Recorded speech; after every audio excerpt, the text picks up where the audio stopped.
Hello and welcome to another episode of Sensational She-Geek live from Yancey Street. Today is Friday, October 1st, 2021, and this is episode 35B.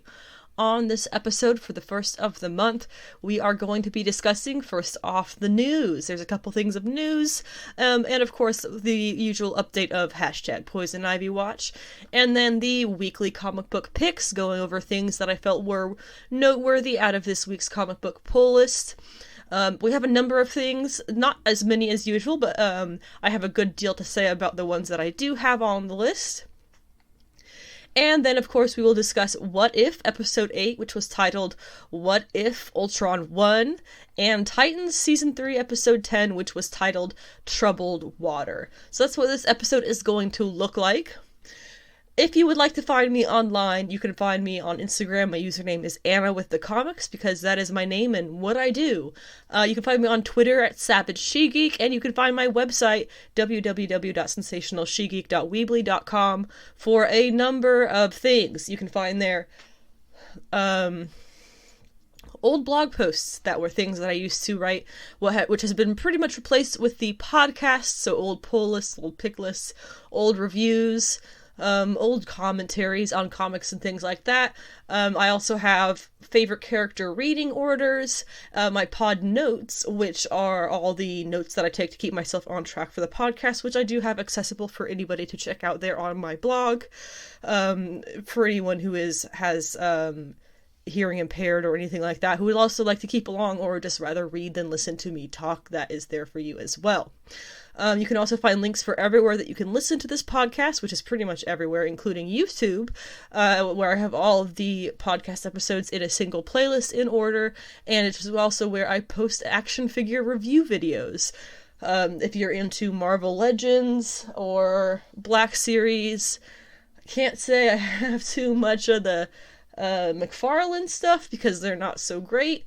And I got a couple videos on SH Figure Arts. I've got the Lady Death from, I believe it was Loose Collector there through Coffin Comics.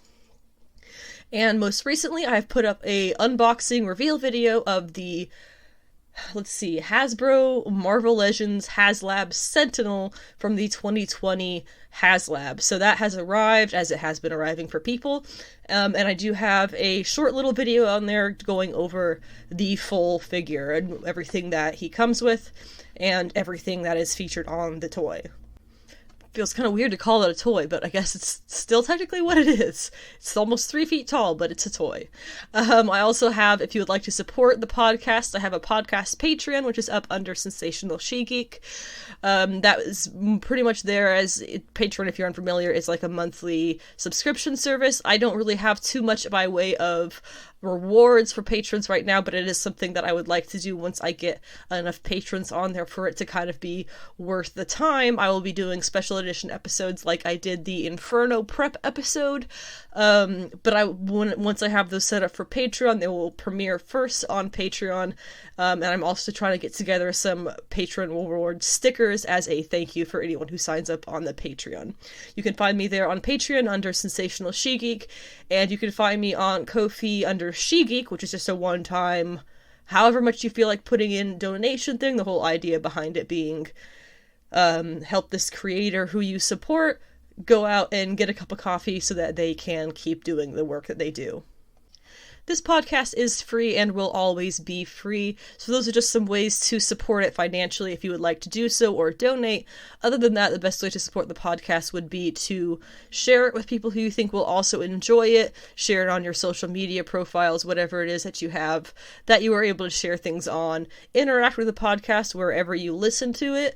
Those are the best ways to support it so that it gets a broader audience and we can keep this group growing. On a more personal note, I've had a little bit of a downer of a day after a very long couple of weeks. So if this is a little bit shorter than usual, that's fine. We're going to try and cover things as best as we can, regardless of the mood, and just have a good time with it. And then we'll be back again for the regular Monday episode on Monday the 4th. going ahead and getting started with the news for the week, we have a couple of things here. First up is spoilers for Venom, There Be Carnage. I'm not sure if it's possible to be on the internet right now and not have run across this spoiler. So if you haven't seen the movie and you haven't felt like you've seen any spoilers for the movie and you would like that to stay the case, maybe tune out for the next couple of minutes while I discuss severe spoilers for, we'll just say Venom, There Be Carnage. So let me give it a second here so you can all mute me. Because this is going to be super spoilers. So, leaked, I believe, yesterday or Wednesday, actually, I believe it was. There was I want to say, Russian version. Somebody recorded the end credits scene of Venom, There Be Carnage. So that you don't really get the audio of what's happening because it's not in English. If you speak whatever language that was, awesome. At least it's the version of the recording that I saw was not in English.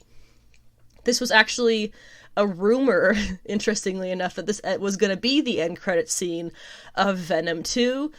And for whatever reason, that has turned out to be true. So basically, what happens in the end credits scene is you get Eddie Brock there in his hotel room at the end of the movie. Everything starts rumbling and it just kind of switches slightly into a nicer room. And you see on the TV J. Jonah Jameson talking about Spider-Man, who is, of course, the Tom Holland Spider-Man. So the reveal here being Eddie Brock, Tom Hardy Venom, has been brought in to the main MCU. I have to admit, I did not hear those rumors some time ago, so this was pretty surprising to me. My current feelings on it, just as an overall how I feel about this, is fairly neutral, for a number of reasons. First of all, the Sony Marvel Disney deal that we know about was one that extended Disney's lease on Tom Holland, basically, for Spider-Man to one movie. So basically Sony said, okay, Disney, we'll give you one more movie, and that's it. You just get him for one more movie, and then he's ours again. So that is going to be, of course, No Way Home.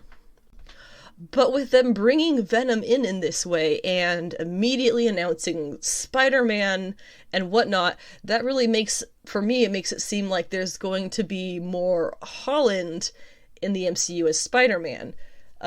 Still, it's possible that I'm not sure why they would do this, but it's we've had that question before with Sony.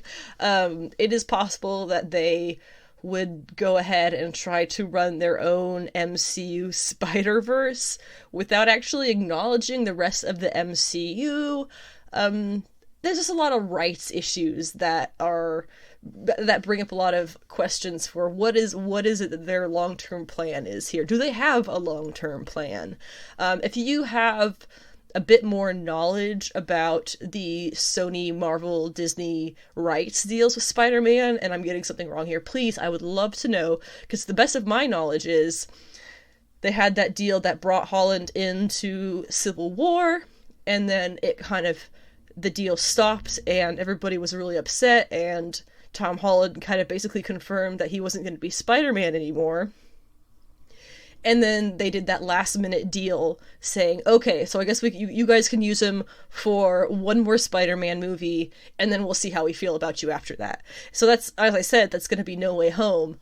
And we're not really sure what this means either for Morbius and Kraven. There's been...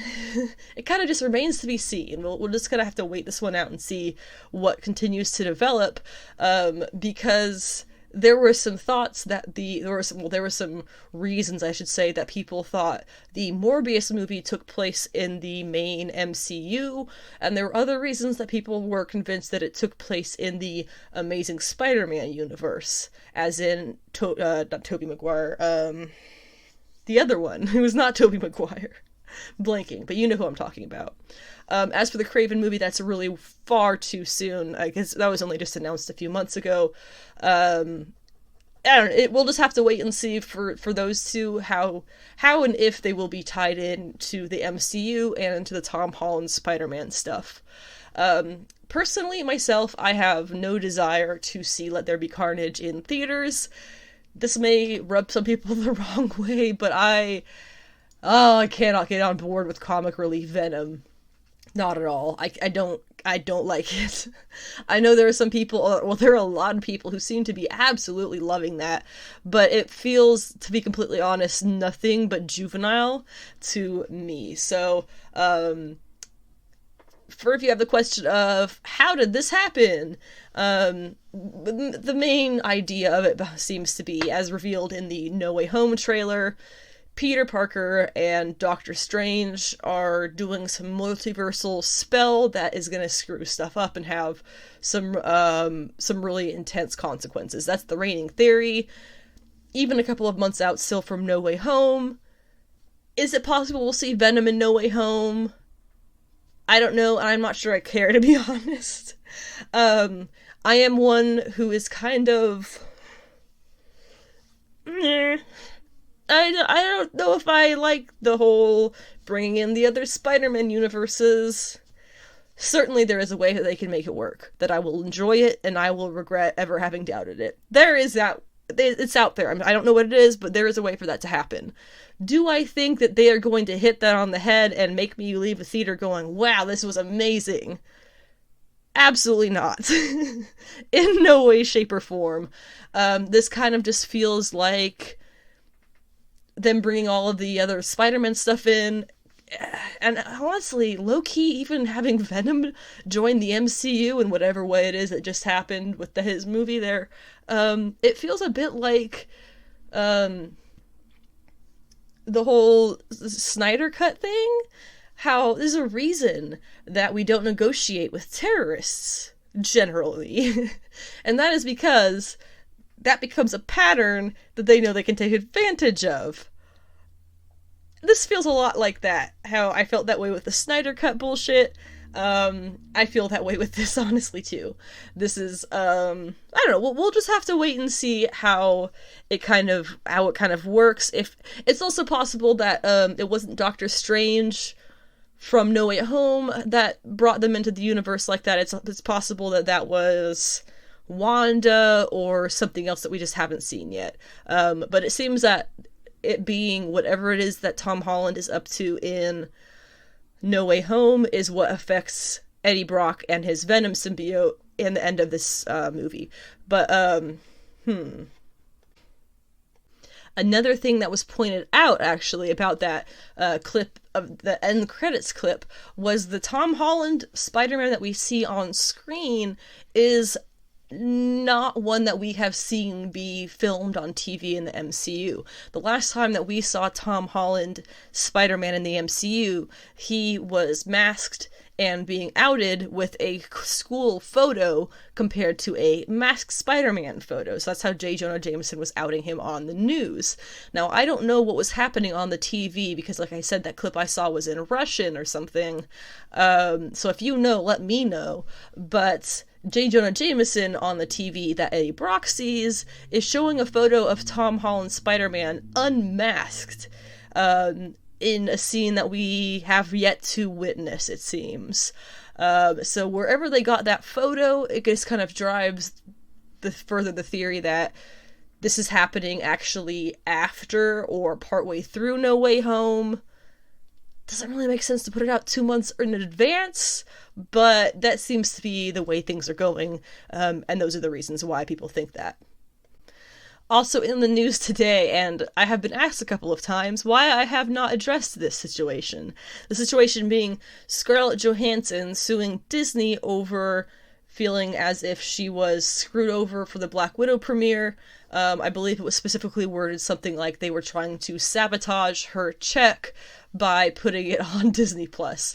And there's the main reason that I have not addressed this is because I am a person who falls directly between, and excuse my cussing here, I can't do this without cussing, fuck rich and fuck corporations. I should fuck more money hoarding and fuck corporations. That's more accurate there.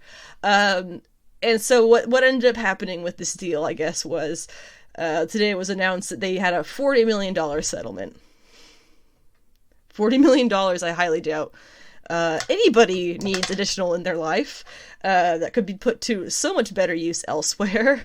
And it's especially odd that they're all coming out and being all buddy-buddy, since they basically started throwing poop at each other in the news when this first came out. Like, they came out and called her selfish and whatever, and she came out and said that they were trying to screw her over personally, and was like, this is also personal, and that's me, and you guys are both just, like, you're ridiculous. You guys really, you need $40 million extra dollars? I get there's, like, work, and I just eat the rich. Eat the rich and fuck corporations. That's why I haven't addressed it, because I just get so caught up in that. No one is good in that scenario. They're all terrible, awful things, and that's why I haven't discussed it yet, but since it's now come to a conclusion, we can briefly talk about it, and there it was. Now, this isn't particularly news because it was announced in 2019, but I am only just now relearning that this is a thing, that there is going to be a new Battlestar Galactica show. It is going to be run by the Mr. Robot mastermind, Sam Esmail, who has said that, let's see, he wants to make sure that it's all kosher with Ronald D. Moore, who was the man behind the 2005 to I think it was 2004 or 2009 actually, sci-fi show. He says that he would like to have him on boards to make sure that's all kosher with him, not step on his toes, by actually rebooting any of the aspect of the world he created, so it's not going to be a direct link to the 2004 show, from what I have really kind of figured out. It has been going through a couple of struggles with behind the scenes getting people on board to stay on board, creator-wise, but as far as we can tell, this is not something that has been canceled or really changed in any way. It is still coming. They're going to take their time with it. They're still working on the pilot as of March. And they are plugging away. So if you were not aware of the upcoming Battlestar Galactica reboot of sorts, now you are. Finally in the news, as I mentioned earlier, is our hashtag Poison Ivy Watch, which we have one update for this week. And that is that in Harley Quinn number 7, the Gardener catches up with Harley, reporting that she has discovered Ivy's location. Remember, their goal here being to connect the two parts of Ivy to make her whole again and to get her to do whatever it is that they want her to do at this point. The next segment of Poison Ivy Watch is going to happen next Friday after this week's Batman issue premieres. This coming week's Batman issue premieres, which will no doubt have some part of Ivy mentioned in it. For the comic book picks this week, I'm going to run over quickly with the things that we're going to be discussing. Inferno number 1, of course, Harley Quinn number 7, Batman Reptilian number 4, very briefly, Black Cat number 10, and then, again, briefly, 10 Years to Death, and then Thor number 17. So starting off with Inferno, because that is what I have the most to say about. Check out my podcast special. If you haven't read Inferno, if you've read it and you're at all confused, check out my podcast special. It's the NC Street Presents Inferno Prep, and it goes over everything that you'll need to know for Jonathan Hickman's X-Men, what he's setting up for Inferno, the 80s event of Inferno, and the references that this event makes to it. Although I do have to say, and I apologize for this, I did miss 2 points. There were 2 really important points that I did not mention. One, just a brief set of facts. Destiny and Mystique are wives. I don't think I actually ever said that in the podcast when I covered Destiny and Mystique's part of Inferno. But Destiny is Irene Adler. She is Mystique's wife, Raven's wife. And for some reason, and I've never figured this one out, she is canonically an old white-haired woman who runs around in a basically one-piece swimsuit with a cape. So I never really understood how that worked out. And how she and Mystique are wives, and she's been old for forever, and Mystique was old at one point, and now she's young. Like, I don't know. But that's how it is. She is potentially not an old woman anymore, but she is Irene Adler, and she is Mystique's wife. The other point that I did not cover at all, much more importantly, I would say, the whole deal with Orcus. That was kind of where this issue kicked off, was with some discussion on the whole Orcus side of things. It's pretty complicated, but in short, the company or the group Orcus wants the complete eradication of all mutants because they believe the X gene is basically a virus out to destroy humanity. They are the creators of classic X-Men villain Nimrod. Don't get me started on why he's named that. And they have serious personal beef with the X-Men, which I won't really get into right now, but it's really intense. In House of X, Powers of X, we saw them being the mutants sending X-Men members to take out Orcus with varying levels of luck. They have yet to be able to do it completely, and what Orcus has figured out based off of this, because they kill every mutant that shows up and they just keep coming back, is that the mutants have the ability to revive their own kind. Additionally, they figured out that, and as we see in this issue, they remember. So what does that mean? The mutants who are revived, who are brought back to life, are not fresh restarts. They are the actual consciousnesses of the last version of that mutant, just in a new body. So what this means, and what Orcus now knows, is that the mutants have a single storage place for containing all of these consciousness backups. Therefore, it can be destroyed. So that's what that whole Orcus thing was at the beginning of the issue. Other things that happen, we have a few council shakeups that are super exciting. While we do still have two seats on the table that haven't been filled, we now have some shaking up of the commanders and the captains, who are the war generals of Krakoa. So Cyclops stands down as the captain commander, and he is replaced by Bishop, who is also the Red Bishop, under Kate the Red Queen. But I think that role has kind of taken a back plate since the Marauders book has passed the Hellfire Gala. And we also have Psylocke, aka Quanon, joining the ranks of the captains in place of Gorgon, who properly died in X of Swords, which was quite sad, but he was quite impressive.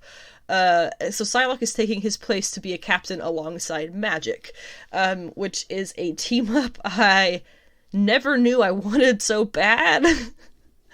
Meanwhile, we have some other things happening. Horticulture, who was the octogenarian environmental terrorists, basically, against the mutants. They are, looks like, teaming up with other X-Men villains, and that is not going to be a good thing for the future of Krakoa. Doug and Bay are still in their wedded bliss, which we got to see in a brief little a brief little couple of panels. And then there's also the complete repeat with a few additional panels towards the end of that scene in House of X #2, where Moira McTaggart first meets Destiny, who burns her for her efforts to wipe out mutants. This was kind of cool to see because they could have easily just reprinted those panels from that issue, but the artist here, Valerio Schiti, actually takes the time to redo each one of these panels himself, which I have to give excellent kudos for. I also have to stop here and mention that when Empire happened last year, I was up in a huff about Valerio Schiti, the way he drew some certain characters, and I have to say, based on what I'm seeing in this issue, a year can do a lot for a person's art skill, and this is unrecognizably his compared to that Empire stuff, so good job, excellent work. Then, the culmination of the issue is the best part, of course. So after catching up with Moira, Once again, it is decided amongst her, Charles, and Magneto that the best thing to do here is to destroy all DNA evidence of Destiny in case Mystique ever tries to bring her back herself. They also decide that Mystique has to be taken off the Quiet Council in order to have no power to use against them. So when they kick off a next Quiet Council meeting, going over the various changes and whatnot that have been happening, Magneto tries to take one for the team and, like, kick off a trend of people, and their idea being hopefully Mystique too, stepping down from their Quiet Council roles. But Mystique has other plans, and she brings in none other than Destiny to suggest her as a new council member. Turns out Destiny has already been revived and enters the chamber in triumph to join her wife's side. As she steps into the room, we get the repeat through the narration of the warning that she gave her wife about, if they don't bring me back, burn it to the ground. As for how all this happened, the top theories are pretty obvious. Mystique replaced one of the people who turned over Destiny's DNA to Charles and Magneto, giving a false sample instead. Otherwise, Mystique probably got sent to Sinister before the boys did and took the real sample because there's, as it's been pointed out across the internet, Sinister had a very knowing smile throughout this issue that is impossible to ignore. The other theory that's possible is that they used Cerebro before she was deleted off of Cerebro, and possibly Mystique went to the Five personally, like the New Mutants did with Gabby, and had them bring her back themselves. They really had no reason not to if that was a request made of them, because that rule about no precogs is not public, not even to the Five, and they are already super frustrated with Charles and Magneto trying to tie their hands in their efforts of getting this whole rebirth thing available for everybody. So that was Inferno #1. I am so thrilled with it. As somebody online said, Jonathan, it's been 3.5 months, but I didn't realize how much I missed reading your comics. So thank you, Jonathan Hickman, for being a lad, for being fantastic. And let's keep that ball rolling, huh? Harley Quinn #7 I did already mention in the Poison Ivy watch. But just one thing I wanted to add to that is that Riley Rossmo is back on art. And I cannot get over how much I enjoy how inventive and dynamic his layouts for this series are. Stephanie Phillips has a great voice for Harley and a great way of pacing all the events in the comic, and Rossmo's art gets it beat for beat. It's really, really fantastic. I love Laura Braga, completely love her art, but I felt like the issue that had her guest artist for this Harley Quinn book, it just didn't quite have the spice that Rossmo's does. So we'll be hopefully seeing him on the series from here on out again. Batman Reptilian #4. In this issue, we find out the truth of the creature, and oh boy, it's a bit to process. So basically, Batman finds Killer Croc, who is of course Waylon Jones, in a sewer. He is sickly with some kind of growth rotting off of him.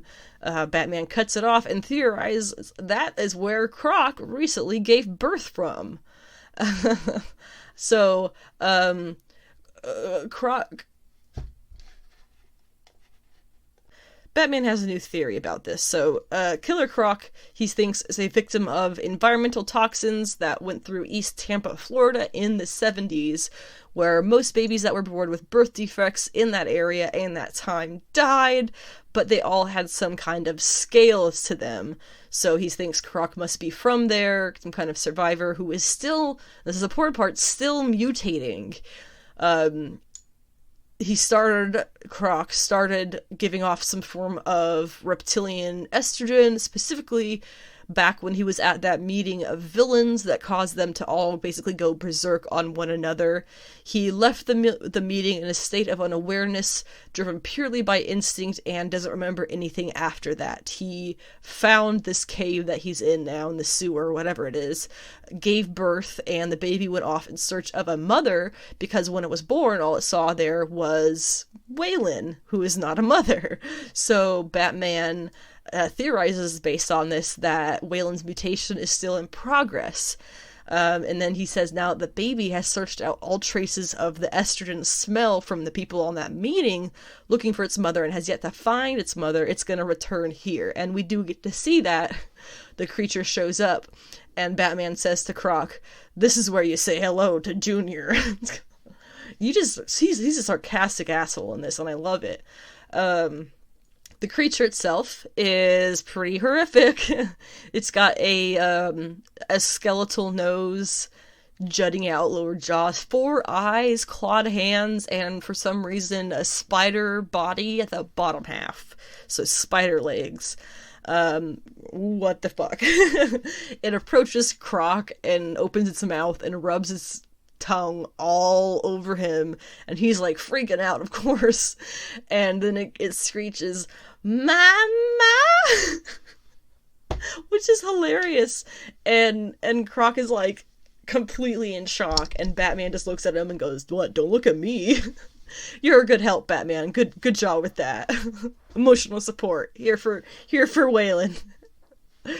So basically, it seems that Waylon gave birth to a crocodile monster and is continuing to mutate into a mother, or will more than likely get killed by this creature when he can't give it what it wants. So I did not see any of this coming. I mean, I figured if it was the child of Killer Croc, he was the father, not the father and the mother.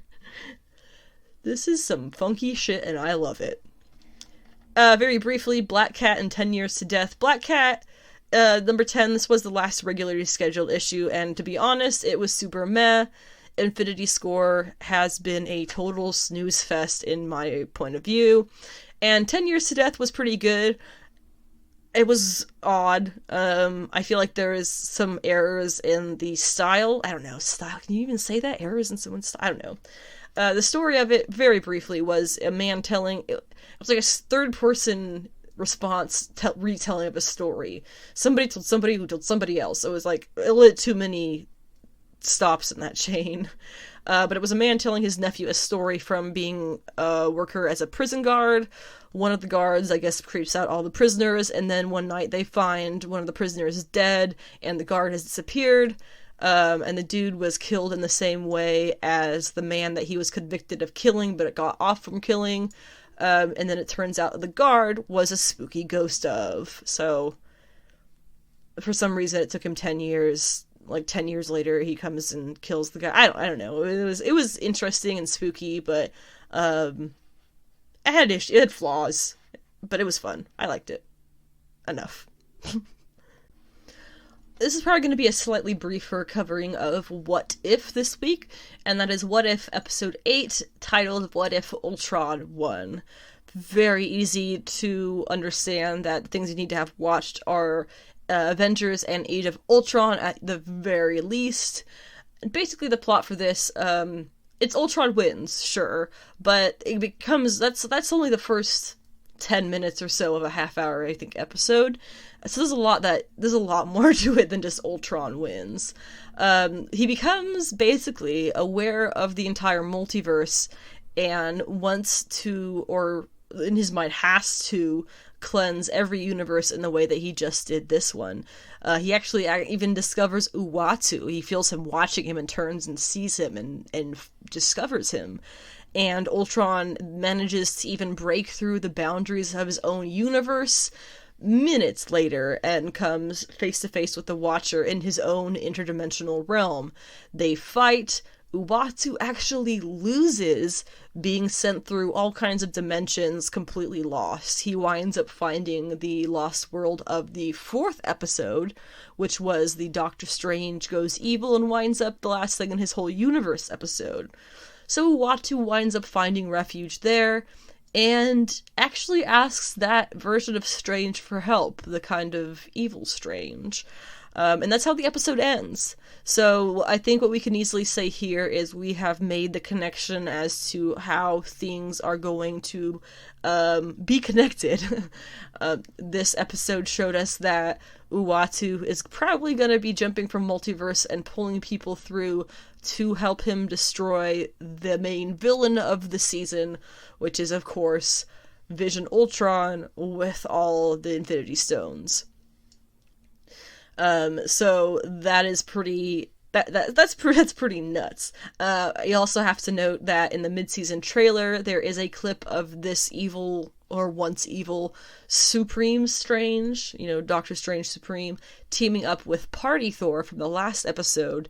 So it looks like he might actually get a chance to get properly redeemed from literally destroying his whole universe.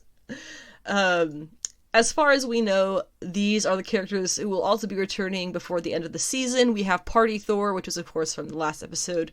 We have Natasha Romanoff, who survived this episode after watching Clint get destroyed, which was satisfying. And then we have T'Challa, who is, of course, Star-Lord of his universe from episode 2, and Captain Carter from episode 1, who was Haley Atwell. So we know that these characters are going to end up getting together somehow by way of Uatu and Strange, and they are going to team up to supposedly fight this Vision Ultron. Do I think there is a way that they could beat this Vision Ultron? I mean, no. Probably not. The whole idea of Vision Ultron with the Infinity Gems is pretty horrifying. We've seen just in the one episode now what he can do, and that's a lot. That's everything, pretty much. Stronger than Uatu, stronger than cosmic beings. So while we do have a pretty pumped up Strange, now just thinking about it now, my prediction is going to be that Supreme Strange is going to die. He's going to have to sacrifice himself. And I also wonder if we're still going to be running into... Who was it? It was Ant-Man's head, T'Challa, and Spider-Man? Is that who it was in the Zombies episode? Who survived, and then they went and they... Zombie Thanos is there. Do you think we're going to touch back on them?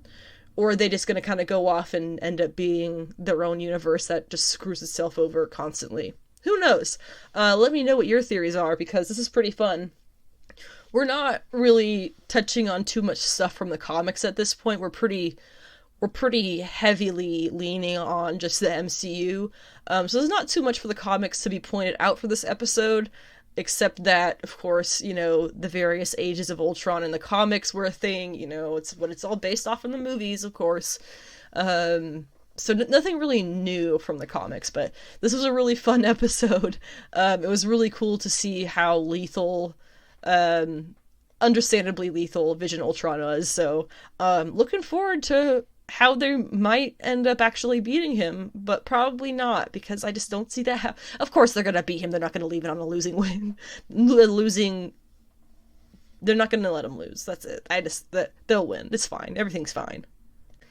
And the last thing that we're gonna cover on this somewhat shorter episode today, because I am just... It's been a week. Titans Season 3, Episode 10, which did premiere yesterday on HBO Max, titled Troubled Water, because of course there is as we ended up in the last episode finding out, the water of Gotham has been tainted by the Scarecrow's drugs, and people are losing their minds. So where we find ourselves in this episode, understandably, shit is hitting the fan in Gotham. Basically, the Scarecrow, this is the one part I could not take seriously in this whole season so far, really. Is the Scarecrow putting out a hit video that goes viral, framing Nightwing and the other Titans for poisoning Gotham's water with drugs to make people go rabid on each other. The whole scene of the video playing and the whole video itself is just so cheesy and terrible. It feels like some CW crap. It's like the video that he makes himself is like some awful fan video type shit. It's super lame, but I guess it works because he ends up putting a bounty on Dick's head, and people like wanna kill him. You're Nightwing. I fucking hate you. You poisoned the city. It's dumb comic stuff, I guess. That's what that all winds up being. So the Titans wind up, after all of this madness, turning themselves into Gotham PD, which goes, frankly, disastrously when the police start fighting them, and Barbara Gordon, Commissioner Gordon, Babs, ends up shooting, and I think killing, an officer who pulled a gun on Nightwing. So that's it was a big moment. Her assistant ends up having to read her rights and arrest her at the end of the episode. I want to see her as Batgirl so bad. We have already shown that she can fight with one leg. I don't know if she's paralyzed, but she can fight with one leg. I want to see her as Batgirl. Free yourself, Babs. Be a self-rescuing princess. You can do it. I just really love how they've done her, and the fact that they're kind of having this fall from grace for her makes me think that they have something better for her on the other side. Because they've done her so well so far, why I'm not assuming they're just gonna fuck her up on purpose next. So also during that whole fight with the Gotham PD, Commander got shot in that incident, when Connor low-key failed to protect her the way that he promised, because he was too busy letting his anger get the best of him. But Corey's able to save her. She takes her sister to an abandoned church to heal her, which is where Blackfire winds up consuming her sister's powers and becoming the one of the two who has powers. Of course, Starfire immediately assumes that this was her sister's plan from the start, which, I don't know, maybe it was. But Blackfire still defends herself, saying that they should fix this as soon as they can, and she doesn't want this. One thing I have to note, I have mentioned the eye colors before talking about Titans, how Coriander has green eyes and Commander has very dark eyes. The whole purple versus green thing, orange versus purple and black, I guess, bright and dark, that's all just a trope, but I was worried they were gonna keep her eyes just dark brown when her sister gets the lighter eyes, because there's that whole, toxic trope of giving black women light skin features in order, like blue eyes and white hair and stuff like that, in order to make them more appealing, while you give the villainous version of the black character all of the cliche tropes of the kinky hair and the dark eyes and whatever else. It's like a thing that they do in Hollywood. It's a pattern, and I was worried that they were going to kind of do that here, and just leave Commander with her brown eyes and just be like, oh, she's darker because she's evil. But that doesn't seem to be what's happening, because as soon as she sucks up Coriander, this sounds bizarre, but as soon as she takes up Coriander's powers, Commander's eyes start glowing purple. I have been waiting for this moment since we first found out she was going to be in this show. Commander with her purple eyes. We got it. I'm so in love. I also have to remember the scene about her and Connor who were having sex, where the floor below the bed was rippling with some kind of purple magic-looking smoke, no doubt from Blackfire herself. So there's clearly stuff about her powers and her abilities that she doesn't even know, or is unaware of, or is unwilling to face. And now the question is she really going to give her sister the powers back, or is she going to become villainized somehow in the process of keeping them? It's a very complicated situation because of their complex history, and because of how the relationships between Blackfire and Starfire and the other Titans have developed, especially recently. There's a lot of room for miscommunication and misinterpretation and feelings to get hurt, frankly. So we'll just have to wait and see how the sisters handle this. But I'm so digging it! Other things that happen in the episode. Gar, Beast Boy, he finds some spooky Wayne journal that talks about Lazarus pits, I guess, and I'm not really sure. I guess he, sees bats or something. I guess they weren't real, but they were there. I'm not really sure the significance of any of that or what it meant, but I'm sure it'll have to do with Bruce eventually returning or Dick becoming Batman. Speaking of Dick, there are no answers about his visions that he's been having yet. I still think that they are his memories of his initial time as Robin that are coming up now to urge him to take up the mantle of Batman again, or for the first time, I guess. The end of the episode has Jason and Scarecrow in the Wayne Manor, kind of making it their own place. There's this superbly dumb... It's not a dumb scene, it just drives home how dumb Jason is, where he completely the Scarecrow just, pushes the hell out of his buttons, knows exactly what to say to set him off. he just eats it up. He eats up the Scarecrow's bullshit so well. He's so stupid. Although there is one funny line from that scene, which is where Scarecrow looks around the room and goes, "Interior designers the world over exclaimed, meh," which I thought was pretty funny because it was just like, classic overdone rich person house. I don't know. I also am beginning to think, after the last episode and how he hasn't at all been in this episode, that maybe Bruce is going to sweep in and save the day here, because clearly the Titans do not have a handle on this, and he's going through his own shit, so maybe he just needs to be brought back to get his head on straight or something. I don't know. We also had no updates on Tim in this episode, but Donna did have to prove herself to, was it Liza or someone? One of the Amazon leader people who was on the Mascara with her, or Paradise Island is what they were calling it. And she basically the leader lady just wants to test her and make sure she's truly herself and, blah, blah, blah. Which they do, and they fight, and it kind of seemed like a little bit of an unnecessary scene that could have been covered probably in a quick sentence of conversation, but they gotta get Donna back in there, so that's, I guess, the best that they had for this episode. And finally, at the end of the episode, Raven and Gar are reunited after Gar escapes the fight at the GCPD, and she looks great, as she did in the previous episode, and he is happy to see her, and not at all bashful. That I'm pretty sure he's naked, but I guess they are, meant to be together, so he feels fine about that. I really, really enjoyed this episode. I still have to admit that Commander and Coriander are the main two reasons for me for watch this season. I really love, again, how they've been handling Barbara Gordon, but I'm a little concerned, based on the way they've been doing it, that should continue to be good. But who knows? It could fall apart in the third act and just be absolute garbage the way that they have Barbara end up. Who knows? I'm really excited to find out what the deal with Blackfire is, because there's clearly a lot going on with her that she may not even be aware of, and certainly her sister is not aware of, so I'm looking forward to following her on that journey of self-discovery. That wraps up this very short episode of Sensational She-Geek live from Yancey Street. Thank you for listening, of course, as usual, to whatever amount you were able to listen to. I will be back on Monday, the 4th of October, talking comic book pull lists for the coming week. Doom Patrol, episode 4, which I actually have already watched, but just wanted to save it for a Monday episode, so I have a little bit more something to add to that, and whatever else may pop up in the news between now and then.